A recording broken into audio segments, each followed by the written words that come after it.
Okay, look, it's Krueger, everybody. Ladies and gentlemen, Larry Krueger. After being at camp, or are you still at camp? Where are you right now? I'm back in the creek. My guys, how are you guys doing? We're doing fantastic, man. How's Trent Williams' leg look? They're gonna give it another day and maybe even two. It could be a game time decision. I guess he was a lower ankle sprain, but during the bye week, obviously it didn't heal as fast as they anticipated. Kyle clued us into that earlier in the week, and I still thought, after he went into practice on Thursday that he'd be going for sure on Sunday, but they're going to give it another day and they're going to see. And they're not afraid to go with Jalen Moore. They like the way he played. But it could even go down to how he feels on game day Sunday. Yeah, and that's scary when you look at what the rushing attack has been without Trent Williams in there, and you got Feliciano who's coming in on the left side as well. What do you think, Larry, in terms of their ability to get back to running the ball, and how much are they going to lean on Kyle Juszczyk, who's seen his snap count go down of late? Well, I mean, I think they're going to try to establish the run and get it going. I mean, you guys have seen the numbers. The last 4 games, Christian McCaffrey has not topped 54 yards rushing. So I think that has a lot to do with their struggles, to be completely honest. And so they're going to try to establish the run. Now, are we going to see other guys? Are we going to see J.P. Mason? I don't know, but McCaffrey's having an MVP year, and they're going to try to establish him. Feliciano, I'll say this, stepping in for Banks sounds like, oh no, but Feliciano's an NFL starter and has been for years. And I talked to him on Wednesday, and he's like, hey, I'm getting all the reps. I'm going to get all the looks this week, and so I'll be ready on Sunday. So I think the Niners feel really good about what he can do. It's just a matter of, are they going to have a whole new left side, and how does that impact the run game? How does that impact their ability to protect Purdy? I got something to throw at you guys that's a little bit surprising that I just saw. Dibs and I, Larry, were having the conversation earlier about the 49ers being a 3-point favorite on the road. They're on the road on a 3-game losing streak at the home of a team that's on a 5-game win streak. So it's already eyebrow-raising that they're a 3-point favorite. And now this. In the NFL this weekend, they are the most bet-on favorite of the entire NFL schedule. How does that grab you? Well, it's funny, Mark. I used to think like, oh my goodness, this is a bad line. Vegas doesn't put out bad lines. You know what I'm saying? So I used to have a philosophy like, hey, if I saw a line that I thought was askew, I would try to beat that line. Now, when you see a line that you think doesn't make sense, I would say the better game plan is to go with that line. So, yeah, I agree with you. I mean, not only that, the 49ers haven't led in a month, and I don't think the Jaguars have trailed in a month. So, you would think the Jaguars off the same bye at home, one of the best teams in the AFC, a lot of talent on both sides of the ball, would be favored, but Vegas thinks the Niners are going to rebound.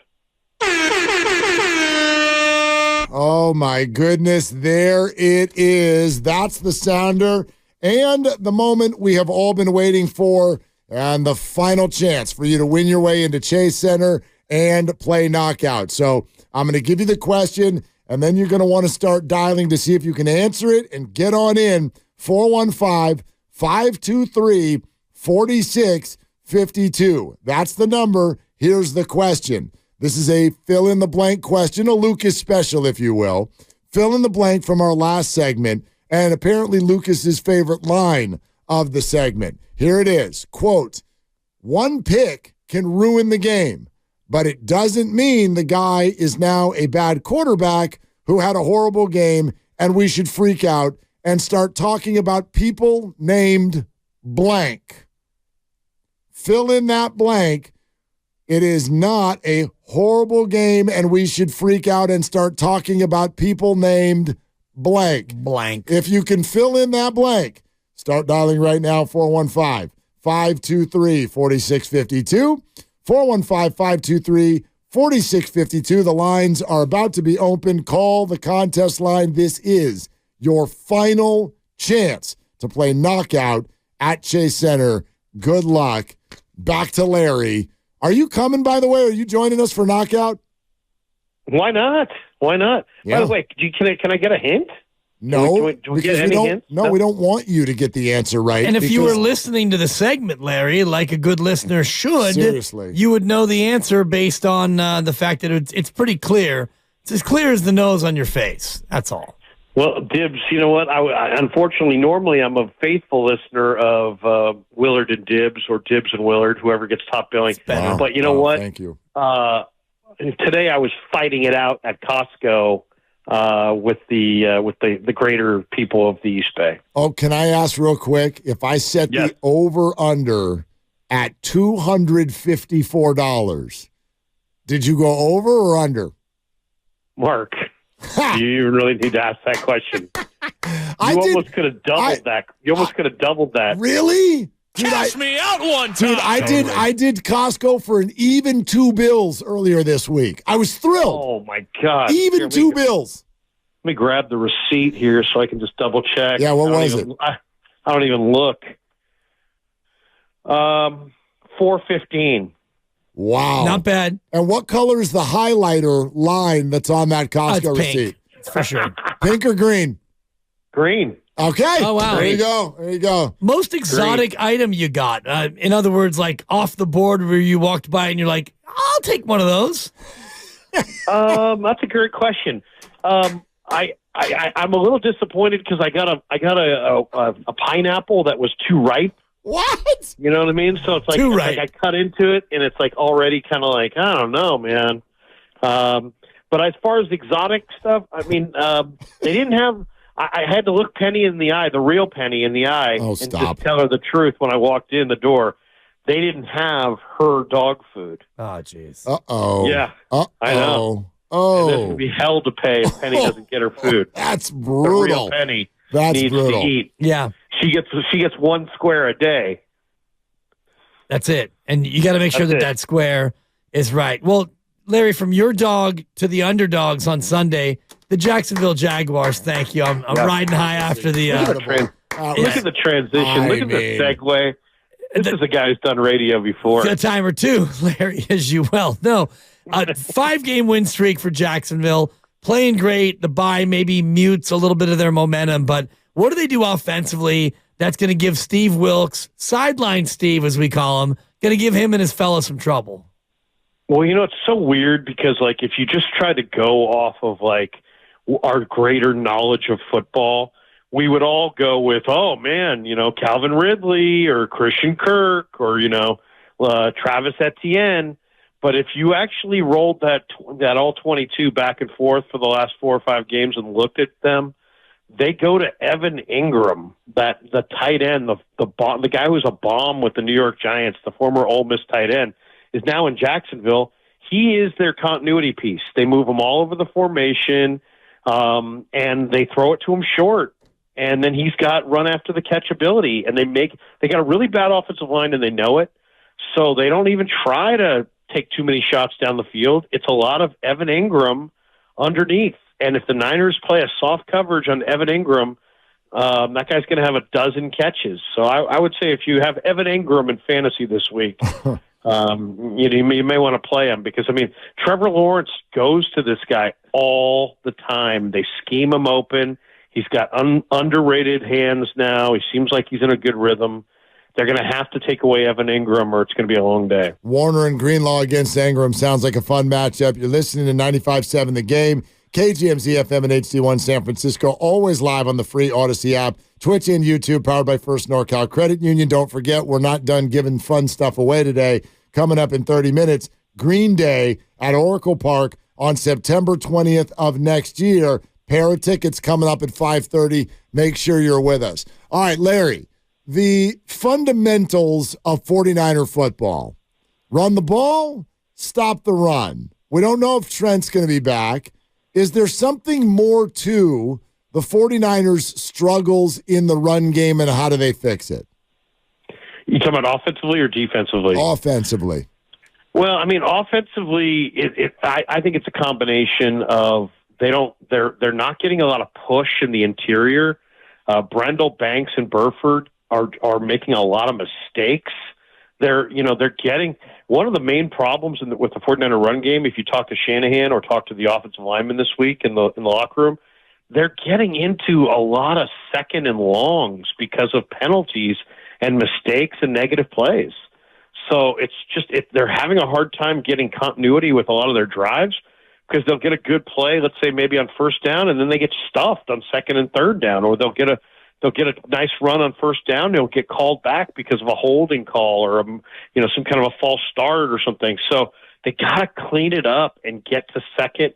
They've got to avoid second and short on D. They've got to get to second and short on O. I mean, that's really the Cliff Notes version of it. How much does Deebo coming back help the run game? Because we've seen almost exclusively Christian McCaffrey toting the rock. No faith in Jordan Mason, and Eli Mitchell's barely even sniffing the ball as well. Are we going to see Deebo add a new wrinkle back into this ground game? Yeah, Dibs, you're right on it. I mean, he had a huge week of practice, and I haven't seen him move that well since training camp. I mean, you guys were at training camp. You saw how well Deebo was moving around.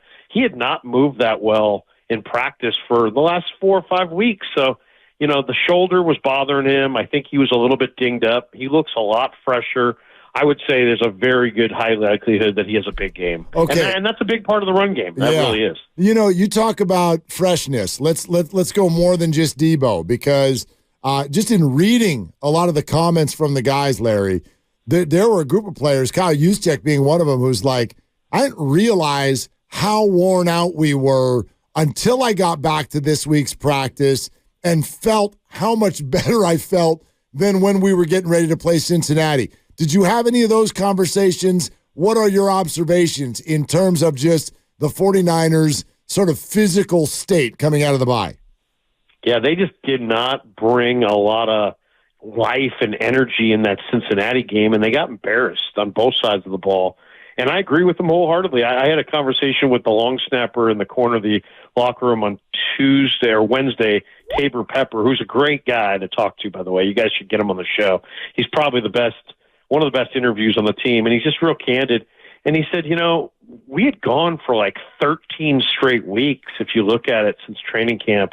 And, it's a grind. And it's a combination of a mental grind and a physical grind. And they just badly needed a break. They were kind of limping into this thing, into the bye week, and it kind of showed. And they really didn't bring a lot of energy, a lot of bounce on either side of the ball into that Cincinnati game. And since he was coming off a bye, and they looked much quicker, much faster. They beat him to the spot all day on both sides of the ball. Niners could not get to the edges in the run game. They couldn't run between the tackles. They were a step slow in coverage. So, and then, I didn't notice. It's funny because I didn't notice it either until I went out to practice this week, and you could see a lot more life, a lot more energy, a lot more bounce, So I just think the 13 straight weeks of ball does it to you sometimes. And you get a big week off, and now you add in Chase Young to a pass rush that is desperate for a little shot of life into it. How much is this going to help Nick Bosa, and what's your expectation for Chase in terms of how much he's going to be able to play right away? Yeah, good dude, too. I talked to him this week. He's just so excited to be in this room because he's got, stop whopping me. Well, how many times have you said I talked to him this week, just in this conversation, Larry?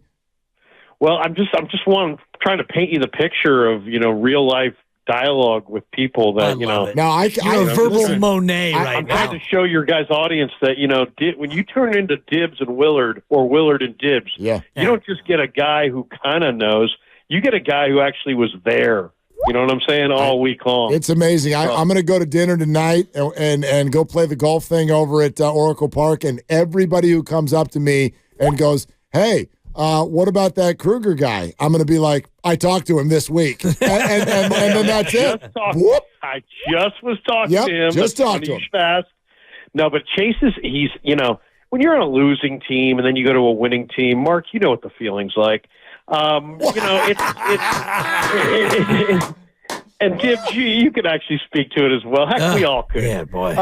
You just feel better. You got guys who are producing. You're not in last place. You're not 17th in the market. You're kicking butt. You're taking names. So I think that's what's going on here. this guy's, he's on a good team. He hasn't been on a good team. He looks around the room and he's like, hey, there's Fred Warner. There's Dre Greenlaw. There's Talanoa Fonga. There's Mooney Ward. I mean, he's not doing it all by himself here. And so he's feeling good. As far as how much are they going to utilize him, I think a ton.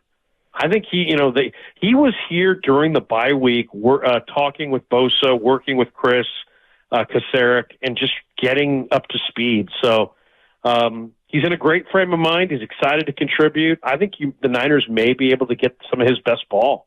All right, man. What do you think is going to happen? I think this game's hellish. I think it's a really hard game to win because, Jacksonville's better than people think. And, they've got this linebacker named Alua Khan who's just crazy good. I mean, he might be one of the best linebackers in football that nobody knows. And Devin Lloyd, the Utah kid, is tremendous as well. They have great edge rushers. I'll say the 49ers get on a win streak. I think they're going to win 5 or 6 in a row here. I really do. But this one is going to be tough. This is going to be a tough game. This is not a blowout game. I like the 49ers to win this game, but probably by 3 to 5 points. And I think it's going to be a really, really tough game. I think Jacksonville's they got a lot of speed on both sides of the ball. They're good on all 3 levels of their defense. But the Niners' defensive line will win the day against the Jaguar offensive line, and that will be the difference. Okay. Larry, I tell you what, this is one of those I may not sit down games because I think it's just so pivotal. You know what I mean? Like, I hear what you're saying. This one's going to be hard, and maybe they go on a win streak after that, although Philadelphia looms. But I just think the difference in vibe around this team after a win or a loss this weekend could not be further apart. Don't think that you can multitask and make your lentil dip in the first half.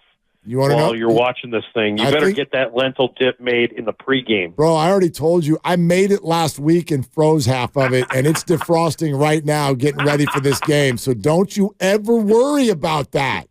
I do. I spend many a night worrying about Willard's lentil dip. I can tell you bring it up every time I see you. Good to talk to you guys, man. Have a great weekend. Yeah. Go Niners. You too. And I hope everybody enjoys the game. Yeah, right. Thanks, Larry. Thanks, Larry. There he goes. Larry Krueger. I just spoke to him this week, and here it's great. Multiple times.